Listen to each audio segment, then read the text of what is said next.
উপদেষ্টা পরিষদের সিদ্ধান্ত অনুযায়ী সংস্কার অধ্যাদেশ জারি হবে বলে জানিয়েছেন এনবিআর চেয়ারম্যান আব্দুর রহমান খান। দুপুরে রাজধানীর একটি হোটেলে তিনি বলেন, উপদেষ্টা পরিষদ এনবিআরকে আলাদা করার অধ্যাদেশ অনুমোদন করেছে, এটি জারি করতে হবে। এনবিআর চেয়ারম্যান বলেন, অধ্যাদেশ কার্যকর করার আগে আলোচনার ভিত্তিতে প্রয়োজনীয় সংশোধন আনা হবে। এ ব্যাপারে অর্থ উপদেষ্টা নির্দেশনা দিয়েছেন বলেও জানান এনবিআর চেয়ারম্যান।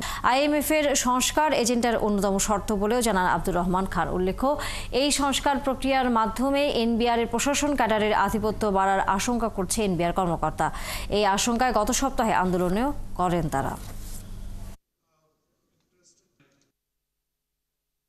যেহেতু এটা অ্যাপ্রুভ হয়ে গেছে আমাদের থেকে ক্যাবিনেট থেকে, তো এটা তো ধরে নিতে হবে যে হচ্ছে, এরপর ফার্দার অ্যামেন্ডমেন্ট হবে।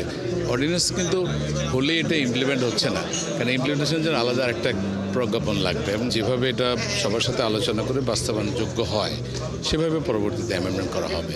যতটুকু স্যাররা আমাদেরকে বিশেষ করে অর্থ উপদেষ্টা মহোদয় যেভাবে বলেছেন, এটাই করা হবে।